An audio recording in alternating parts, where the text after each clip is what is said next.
Levante la mano quien tuvo un buen viernes hoy. Levante la mano quien cree que su viernes pudo haber sido mejor. Dios les bendiga, oraremos por ustedes. Muy bien. Chicos, el día de hoy, gracias por venir, por hacer tiempo. Estamos en marzo hablando de un tema bastante importante, pero antes de eso quiero orar rapidísimo, pero antes quiero confesar algo que está en la palabra de Dios, que es importante para empezar esta dinámica que vamos a tener, esta conversación que vamos a tener. Así que, 2 Corintios 2:10 dice así, y esto es lo que vamos a confesar para el día de hoy, para que el Señor asiente el lugar espiritual. Y dice así: usamos las armas poderosas de Dios, no las del mundo, para derribar fortalezas del razonamiento humano y para destruir argumentos falsos. Destruimos todo obstáculo de arrogancia que impide que la gente conozca a Dios, y capturamos los pensamientos rebeldes y enseñamos a las personas a obedecer a Cristo. Señor, te damos gracias porque tú, Señor, nos das las armas para corregir mentalidades que a lo mejor no van de acuerdo a tu palabra. Señor, en este momento declaramos lo que dice tu palabra, que estamos aquí para derribar todo pensamiento y argumento que vaya en contra de conocerte a ti más. Así que en este momento te damos el lugar, te pido que tú hables a nuestros corazones de manera directa y específica para nuestro proceso. En el nombre de Cristo Jesús. Amén y amén. Si tú tienes una pregunta, y tú y yo, todos tenemos una pregunta que se hace con cierta frecuencia dependiendo de las etapas de nuestra vida, es la pregunta de ¿quién soy? Y una más específica es ¿quién soy en realidad? Les voy a comentar que yo tuve que hacerme esa pregunta varias veces en mi vida, creo que todos nos la tenemos que hacer. Cuando yo entré a el colegio, que aquí sería el high school, yo en mi mente era una persona que por mucho tiempo había ido a la iglesia, me gustaba leer la Biblia, estaba muy comprometido en mi iglesia, en la que estaba, no era esta, era otra, pero estaba yo muy comprometido, servía y había un movimiento espiritual muy fuerte en mi vida, en mi corazón. Cuando llegué a esa nueva escuela, pues yo creo que podía proyectar lo que yo creía que yo era. Entonces, pues quería yo proyectar que yo era un buen joven, un buen cristiano. Y con el paso del tiempo, conocí a alguien. Mi esposa sabe esta historia, así que no pasa nada. Puedo decirlo con libertad. Conocí por ahí una chica. Ay, ya, empiecen. Conocí una chica y empezamos a platicar. Con el tiempo la relación se hizo más cercana, pero poco a poco me daba cuenta lo diferente que ella era de mí. Y había muchas cosas en su vida que eran totalmente diferentes, totalmente opuestos a lo que yo creía en cuanto a fe y en cuanto a la vida. No estoy diciendo que ella era una mala chica, no necesariamente era mala, simplemente que no compartía muchas cosas de las cuales yo estaba orgulloso, de las cuales yo consideraba que yo era. Con la amistad y con el tiempo, un día tuve que darme cuenta y voltear para atrás y preguntarme, ¿quién soy yo? Había pasado tanto tiempo y nuestra amistad había dado muchas vueltas, había tenido muchas cosas que no debieron haber pasado, pero también lo que pasó fue que poco a poco en la amistad yo empecé a perder lo que yo creía que yo era. Y cuando me di cuenta y volteé para atrás, ya no me reconocía. Y a todos, quizás no por la misma razón, pero en otras etapas, nos ha pasado que cuando volteamos hacia atrás, no nos reconocemos. Ya no sabemos qué somos, para bien y para mal. Algunos, por mi caso, que tuve la bendición y la dicha de crecer en un hogar cristiano, cuando yo volteé para atrás, yo ya no parecía cristiano. Y fue un shock muy fuerte. Para algunos otros, no tenían un caminar con Dios, y después de un tiempo de caminar con personas que los acercan a Dios, con personas que les dicen y les enseñan, Cuando se dan cuenta, a lo mejor también dicen, wow, ¿quién soy? Pero de buena manera, porque ya no son los mismos de antes, Dios ha hecho una obra en ellos. Y eso es lo que buscamos también constantemente, es que Dios nos defina quiénes somos, no nosotros mismos. Entonces, yo encontré en la palabra de Dios, en la Biblia, 3 cosas que nos dan una idea de quiénes somos en realidad como Cristo. Quiénes somos en realidad en Cristo, no como Cristo, en Cristo. Y quiero decirles un dato muy importante que a través de varios años de investigación me he dado cuenta, a lo mejor me han escuchado decir esto, a lo mejor no, pero es una realidad que más y más me doy cuenta que es verdad. Hasta que alguien me demuestre lo contrario, yo voy a pensar que es verdad. Así que Dios les bendiga. ¿Ok? Y es que un chico de 11 a 14 años es exactamente la misma persona que un chico de 18 a 23, 25 por ahí. En el sentido de que se hacen las mismas preguntas que se hizo cuando era adolescente. ¿Quién soy? ¿Quiénes son mis amigos? ¿Para qué estoy hecho? ¿Qué es lo que me gusta? ¿Qué es lo que no me gusta?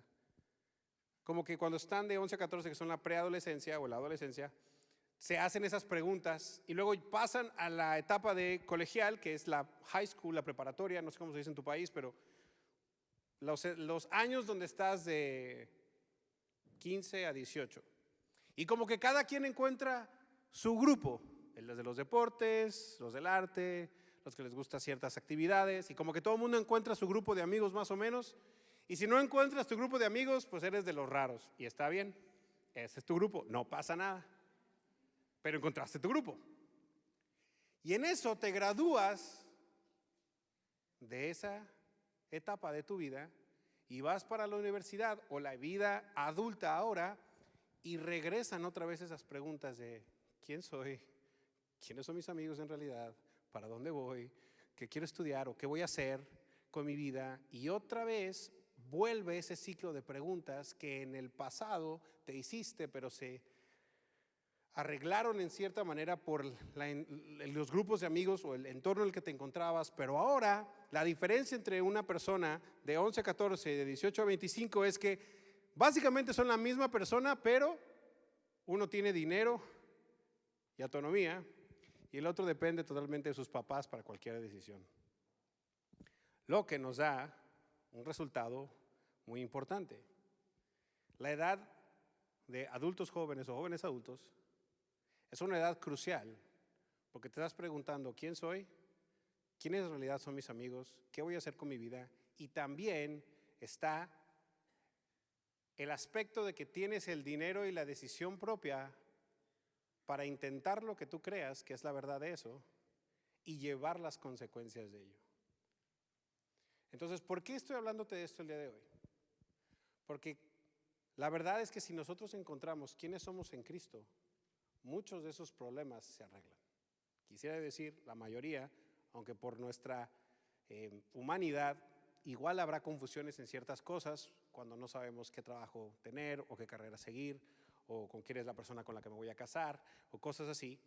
Pero hay 3 elementos que te quiero compartir el día de hoy. Primeramente, tú eres más de lo que crees.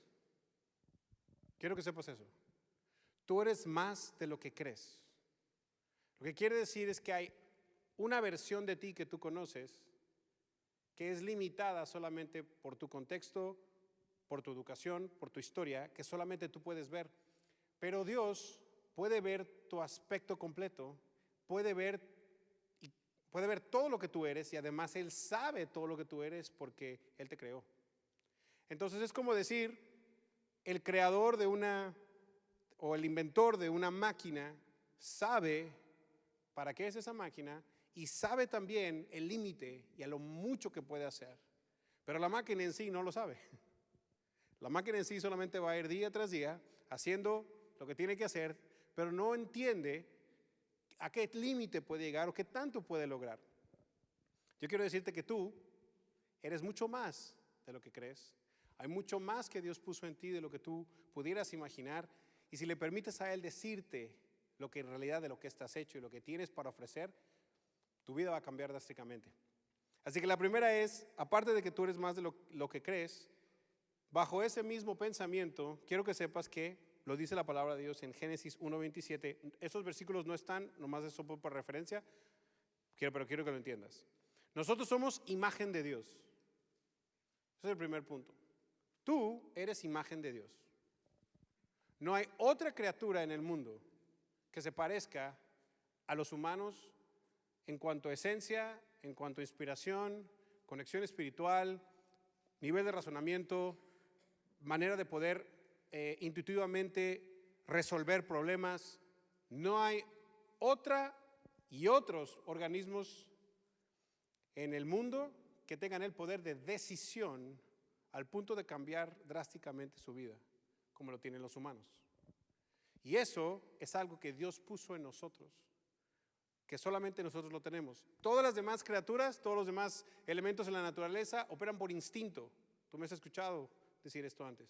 Operan por instinto, no por decisión. Nosotros sí operamos por decisión. Tenemos la decisión de poder hacer cosas. Y eso nos da precisamente uno de los elementos más fuertes, que es somos hechos a imagen de Dios.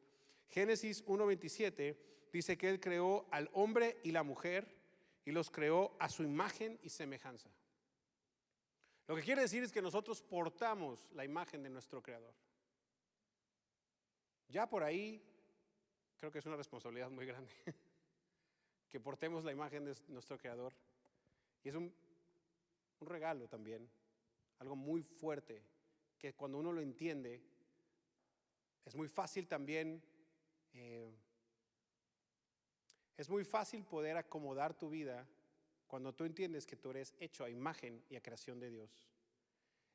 Y se hace más sencillo si lo entendemos verdaderamente. Pero la segunda cosa es que estamos diseñados para lo bueno. Efesios 2:10 dice que somos hechura suya, hechos para buenas obras.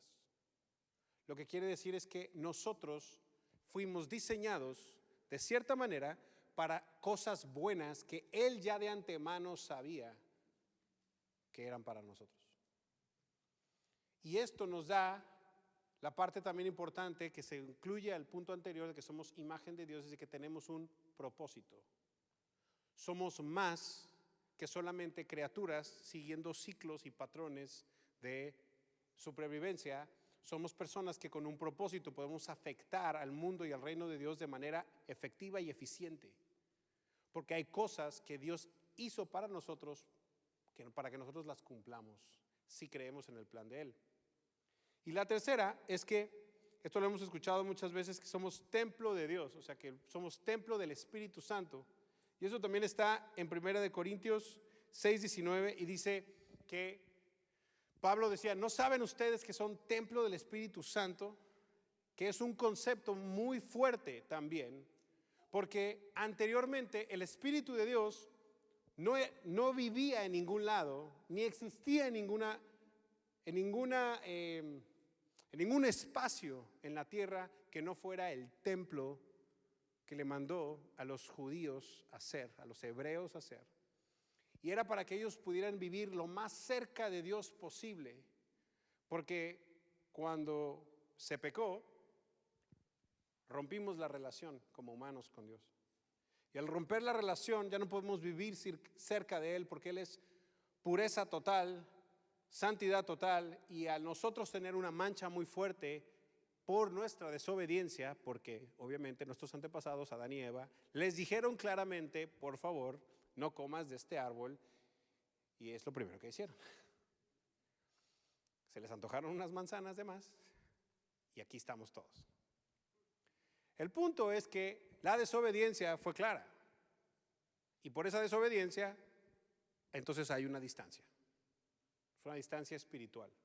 Entonces pasan muchos cientos de años después y Dios está haciendo que de alguna manera haya una cercanía entre Él y nosotros, y la manera más activa y más visual que tiene para hacerlo es, le pide al pueblo judío que está saliendo de Egipto, más bien el pueblo hebreo que está saliendo de Egipto, y les dice, hagan un lugar, construyan un lugar donde haya un lugar santísimo, donde pueda estar ahí adentro mi presencia misma. donde yo pueda morar ahí, o más bien pueda visitar ahí. Sabemos ahora que Dios habita en todos lados, pero una cosa es que Dios esté en todos lados y otra cosa es que Dios se sienta en todos lados. Dios está en todo, pero no sentimos a Dios a veces totalmente en todo.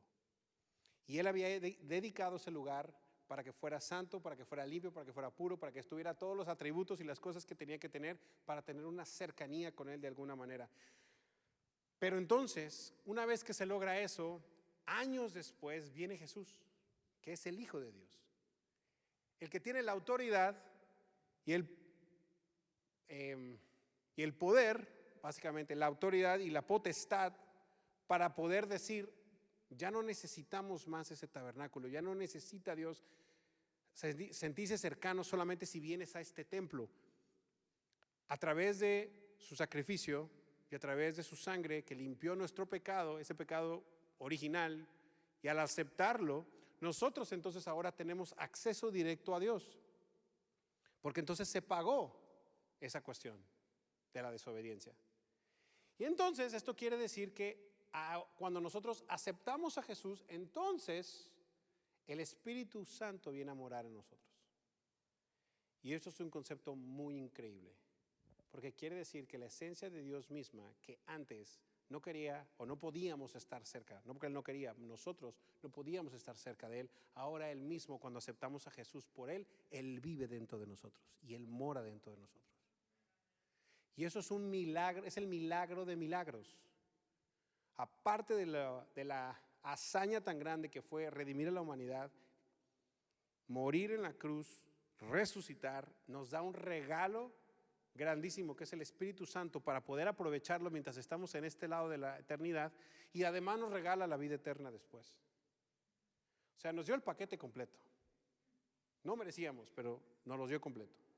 Pero esto de tener el Espíritu de Dios dentro de nosotros también pone una cierta responsabilidad de parte nuestra también de entender quién somos. Tú eres más de lo que tú crees. Tú eres más de lo que tú piensas. Tú eres imagen de Dios, hecho para cosas buenas, con el Espíritu Santo que vive dentro de ti. Entonces, cuando uno entiende esas cuestiones, nuestra vida radicalmente debe cambiar. Yo no pienso igual que el mundo porque el mundo no me creó. Yo no pienso igual que las tendencias porque las tendencias no son las cosas buenas que Dios preparó para mí. Y yo no puedo tener el espíritu de este mundo porque el Espíritu Santo es el que mora en mí, porque yo creí en lo que Jesús hizo por mí. Lo que quiere decir que nuestra identidad completa se sella, pero va a ir en guerra total en lugares donde vivimos. Y como va a ir en guerra total, vamos a tener a veces que preguntarnos una vez más quién soy. Porque la gente y la sociedad y la cultura dicen que porque soy mexicano soy así, o porque soy latino soy de esta manera, o porque soy cristiano debería yo creer en ciertas cosas o debería hacer ciertas cosas. Pero lo que te quiero decir es que para tú saber que eres más de lo que tú crees, necesitas saber a quién le estás creyendo.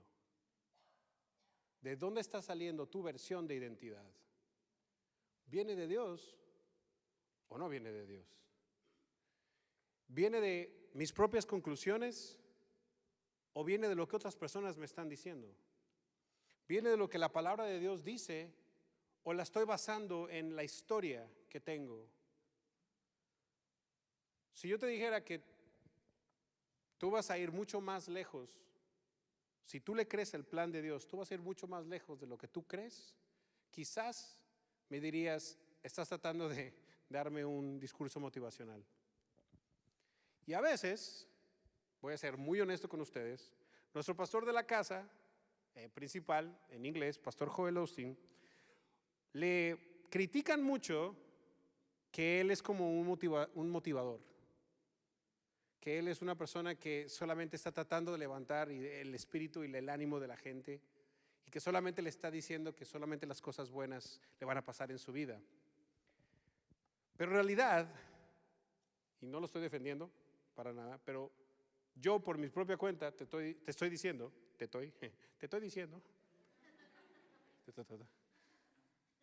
yo por mi propia cuenta te digo,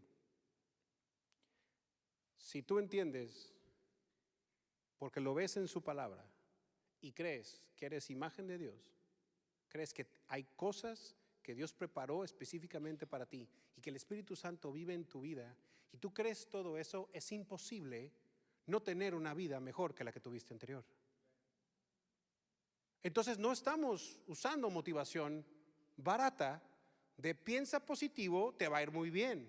No, es cree la palabra de Dios que es viva y más cortante que una espada de los filos y que penetra en la división del espíritu y la carne y las intenciones y motivaciones, y si tú le crees, tu vida va a cambiar y no hay de otra.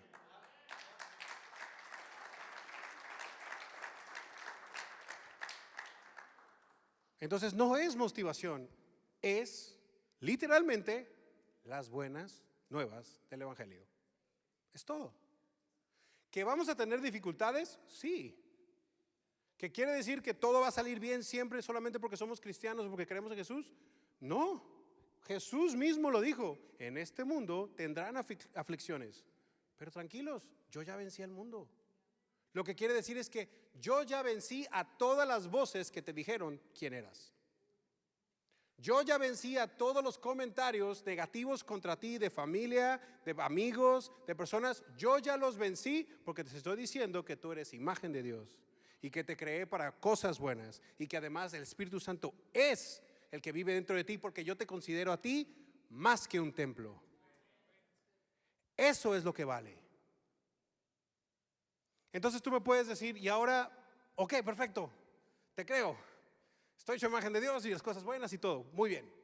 Listo, ya me emocioné. ¿Y ahora qué? Pues para allá vamos. Porque eso está muy bueno en concepto, pero ¿y ahora? Acepta quién eres en Dios. Porque una cosa es saberlo y otra cosa es aceptarlo. Yo puedo saber cosas de mí, pero hasta que las acepto, entiendo en realidad quién soy. Acepta quién eres en Dios. No en tu cultura, no en tu familia, no en tu trabajo, no en tu escuela. Acepta quién eres en Dios. Y eso quiere decir que hay un proceso. Tienes habilidades, tienes talentos, tienes cuestiones de personalidad que son muy lindas, tienes cosas que te apasionan. Por favor, aquí, levanta la mano si tú consideras que eres bueno en algo. Creo que todos deberíamos levantar la mano porque para algo, una cosa, seremos buenos. Algunos, no sé si lo creen, vamos a orar por ustedes. No pasa nada. Somos buenos y tenemos talentos y habilidades que hay que descubrir. Algunos, quizás aquí, cantan muy bien. Quizás. Vuelvo a decir, quizás. Algunos de ustedes sí cantan muy bien, pero nunca lo han creído y nunca lo han aceptado. Algunos les pedimos que ya no lo crean más. Es buena onda, es buena onda, es buena onda. Es buena onda, es tranquilo. ¿Ok? Algunos de ustedes son muy buenos para el deporte. No sé cuál deporte, pero espero que sí. Está muy bien. Hablar no es un deporte, pero ¿cómo cuesta? Parte de aceptar quiénes somos en Dios, también tenemos que aceptar que Dios está trabajando con nosotros. No porque Él no nos hizo perfectos, sino porque en nuestra humanidad caída, por lo que ya comentamos anteriormente, hay tendencias de pensamiento que nosotros mismos creemos que después son precisamente los enemigos que tenemos que vencer. Y a lo mejor a ti te hablaron y te dijeron, eres un tonto, eres un bueno para nada, no vas a lograr nada. A lo mejor inclusive fue alguien tan cercano como un padre, una mamá, un abuelo. Se enojaron contigo y en el momento que querían que hicieras algo se desesperaron y en vez de llenarte de ánimo y de de echarte porras y decir, a ver, inténtalo de nuevo, tranquilo. Con sus palabras te destruyeron hasta el alma. Quiero decirte que esas palabras ni siquiera tenían que ver contigo. Tenían que ver todo con la persona que lo estaba diciendo. Cuando una persona insulta, no habla de la persona que está insultando, habla de sí misma. Dice todo lo que a esa persona le hubiera gustado no ser. Dice que no pudo lograr lo que quería y por eso sus frustraciones, gracias, fueron más fuertes, y como se vio reflejado en ese momento, hasta cierto punto se estaba hablando a sí mismo. El problema es que tú estabas ahí. Así que quiero decirte que tú eres más de lo que tú crees y eres más de lo que hablaron de ti. Y más si hablaron menos de ti, si te hicieron a un lado, si te desecharon, si te destituyeron inclusive de cosas. Yo quiero ser muy cuidadoso como digo esto, pero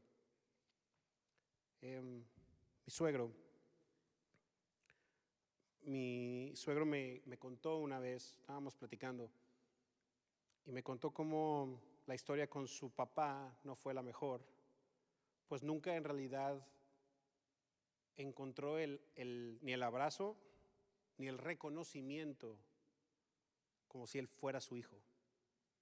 O sea, era tanto la distancia, era tanta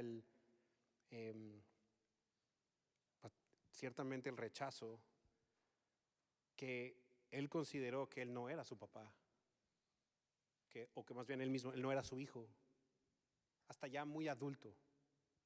Obviamente por cuestiones de biología, obviamente porque él también se casó, tuvo hijos. Hasta cierto punto, cuando uno tiene hijos, en su mente, en nuestra mente o en nuestro corazón se enciende ese sentido de la herencia, de la trascendencia. Y entonces cuando pasa eso, pues él quiso acercarse a su papá de alguna manera. Pero yo no me puedo imaginar el rechazo que él vivió de niño,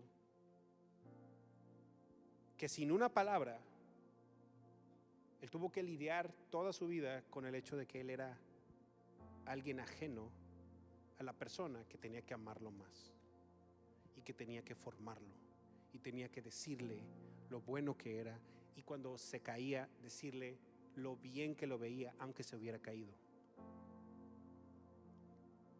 Y ese es Dios para nosotros. Quizás tú te has caído muchas veces, quizás nos hemos caído, más bien nos hemos caído muchas veces, pero Dios siempre ha estado ahí y nos vio. Y a lo mejor no lo sentimos ahí porque en ese momento estábamos tan enfocados en la caída y en el momento de lo que pasó, pero Él estuvo ahí, Él lo vio, y gracias a Dios y gracias a su bondad y a su favor no te pisoteó ni me pisoteó a mí, porque aunque Él está lejano en cierta manera espiritual, gracias a Cristo Él está cercano aquí mismo. Y entonces lo que parecía una lejanía o un abandono, más bien es que nosotros no hemos entendido que Él ya está cerca de nosotros, y ha sido su afán y su pasión tratar de acercarnos a Él, al punto que Él quiso mismo mandar a su Hijo para que nos enseñara: miren, yo tengo un hijo, y como ustedes no saben cómo ser mis hijos, porque de alguna manera no lo quisieron al principio y no supieron después cómo hacerlo, les mando a mi Hijo para que les enseñe cómo ser mi hijo.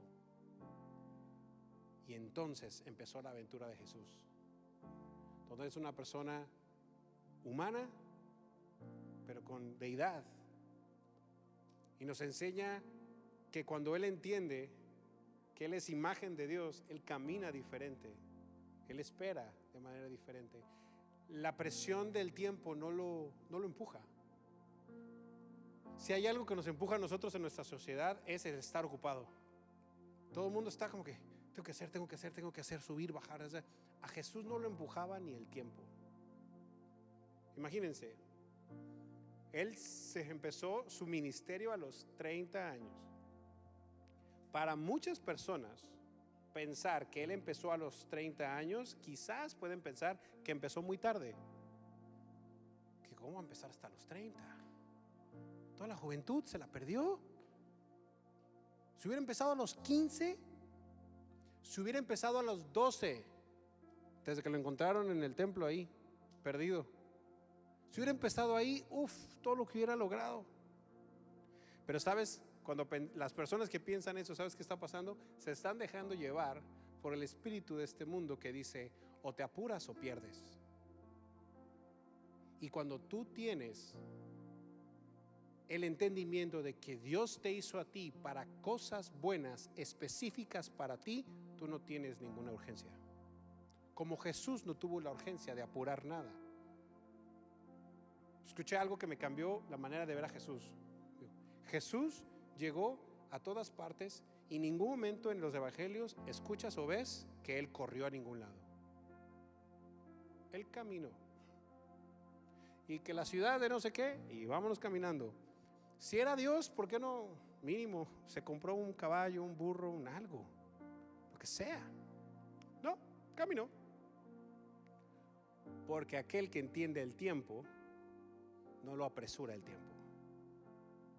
Aquel que entiende su misión, el tiempo no lo empuja de ninguna manera y puede vivir en paz sabiendo que hay cosas específicas para él que tenía que cumplir en el tiempo correcto. Quizás una de las cosas que más te duelen es que estás perdiendo tiempo, o que perdiste tiempo, o que perdiste oportunidades, o que no sé, no invertiste, no hiciste. Te voy a decir algo, quizás, pero a este punto de la vida, si tú le crees a Dios, Dios es el Dios del tiempo y Él se encarga de darte y de remunerarte y de recuperar aquello que se había perdido, inclusive lo que parece que ya se pasó. Pero tú le tienes que creer a Dios que Él tiene cosas buenas para ti. Además, el ser humano, o sea, ser una persona, es que tenemos que reconocer que nuestros procesos son diferentes. Cada uno de nosotros tiene un proceso diferente porque somos obras maestras de Dios diferentes. Si a mí algo que me gusta mucho es la analogía de Dios como el artista. Yo no sé si tú has visto a alguien pintar algo, pero cuando pinta algo, tiene solamente un lienzo, es un pedazo de color blanco y empieza a pintar y hace una línea, dos líneas, cambia de color, pone textura. No tienes la menor idea qué está haciendo, porque no tiene figura en la mente de él está la figura, pero nosotros no podemos verla. Las personas alrededor no pueden ver qué es lo que está pasando, no saben qué es lo que está haciendo.